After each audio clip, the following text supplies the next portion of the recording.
नमस्कार दोस्तों, मैं हूं प्रतीक। स्वागत है आप सभी का मेरे। तो भाई बारिश का मौसम स्टार्ट हो गया है और हफ्ते 10 दिन पहले से ही आप सुनते आ रहे होंगे कई सारे स्टेट्स में जमकर बारिश हो रही है। और ये बारिश कोई नॉर्मल तरीके से नहीं बल्कि इतनी जबरदस्त हो रही है कि सड़कें भर जा रही हैं और इनमें गाड़ियां बहने लग रही हैं। और तो और भाई आपने अभी रिसेंट में मध्य प्रदेश और दिल्ली का न्यूज तो सुना ही होगा। दोनों ही जगह एयरपोर्ट्स के जो छत हैं वो तेज बारिश की वजह से टूट कर नीचे गिर गए थे और उसमें काफी ज्यादा नुकसान हो गया था। यहाँ तक लोगों की जान भी चली गई थी। खैर ये सारी चीजें तो सीरियस हैं ही, लेकिन इतना ही सीरियस है बारिश के समय सड़क पर चलते समय अपने गाड़ी को सही तरीके से चलाना। क्योंकि भाई बारिश के समय काफी ज्यादा प्रॉब्लम्स होती हैं। एक तो सामने की विजिबिलिटी काफी कम हो जाती है, तो आपको गाड़ियों को कम स्पीड में और काफी ध्यान देकर चलाना पड़ता है। इसके अलावा भाई लोग कुछ और भी गलतियां करते हैं, जैसे बारिश के समय हजार्ड लाइट्स को ऑन कर देते हैं। अब इन्हीं फॉर्च्यूनर वाले भैया को देख लीजिए। कल रात को मैं ऐसे ही गाड़ी लेकर निकला था, तभी काफी तेज बारिश स्टार्ट हो गई और उस बारिश के बीच भाई ज्यादातर लोग क्या कर रहे थे, अपने गाड़ियों का हजार्ड लाइट्स ऑन करके चल रहे थे। यहाँ एसयूवी के ड्राइवर को राइट मुड़ना था, लेकिन ये हजार्ड ऑन किए हुए हैं, इसलिए पता ही नहीं चल पा रहा कि इनको सीधे जाना है या मुड़ना है। तो ऐसी गलतियां नहीं करनी चाहिए। बाकी ये 4K डैश कैम है और इसकी क्वालिटी कैसी है अब कमेंट्स में जरूर बताइएगा। ये डैश कैम जो है वो नेक्स्ट मंथ लॉन्च होने वाला है और ये जिस प्राइस पॉइंट में उतरेगा इंडियन मार्केट में उस प्राइस का कोई भी 4K डैश कैम नहीं है। तो आपको इसके बारे में कोई भी इन्फॉर्मेशन चाहिए तो नीचे दिए हुए व्हाट्सएप नंबर पर मैसेज करके जानकारी ले सकते हैं। खैर ऐसे ही बारिश में हुआ एक एक्सीडेंट आज सामने आया, जिसे कई सारे व्यूवर्स ने मुझे शेयर किया है।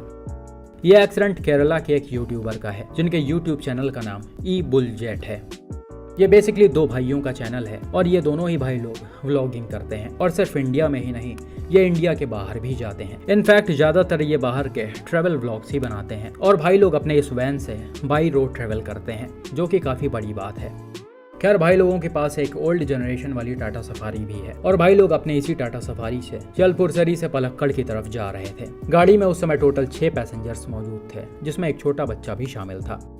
अब होता क्या है, एक जगह पर इनकी गाड़ी अनकंट्रोल होकर सामने से आ रहे इस टोयोटा फॉर्च्यूनर में लड़ जाती है।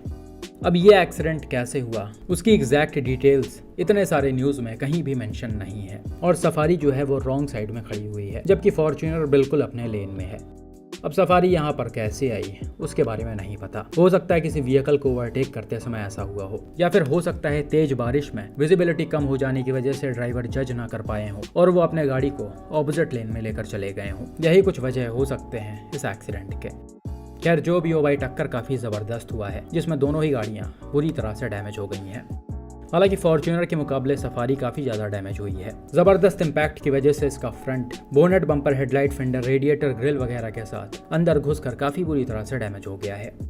हालांकि दूसरी तरफ फॉर्च्यूनर में भी ठीक ठाक नुकसान आ गया है। इसके भी फ्रंट में काफी नुकसान देखा जा सकता है। हालांकि ऊपर के बजाय इसमें नीचे ज्यादा नुकसान आया है, क्योंकि ये अपने बड़े पहियों की वजह से सफारी से काफी ऊंची है और सफारी में भी शायद इसीलिए इतना डैमेज आया है, क्योंकि फॉर्च्यूनर का नीचे वाला पोर्शन उसमें लड़ा है।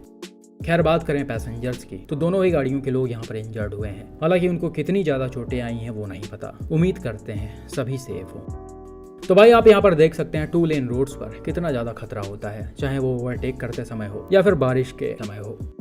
आप सभी से रिक्वेस्ट है कि अपने गाड़ियों को ऐसे टाइम पर ज्यादा फोकस्ड होकर और लिमिटेड स्पीड में चलाएं, ताकि ऐसा कुछ सिचुएशन ना क्रिएट हो। बाकी ये भाई लोग इतना ज़्यादा ट्रैवल कर चुके हैं इंडिया में और फॉरेन कंट्रीज में, इनसे इस तरह की गलती कैसे हुई वो समझ में नहीं आ रहा। हो सकता है यहाँ पर कुछ और भी चीज़ रहा हो जो अभी तक न्यूज़ में ना आया हो, या फिर यह भी हो सकता है कि गाड़ी को कोई और ड्राइव कर रहा हो, ये लोग बैठे हों। आपको क्या लगता है कि ये एक्सीडेंट कैसे हुआ होगा? कमेंट करके ज़रूर बताएं।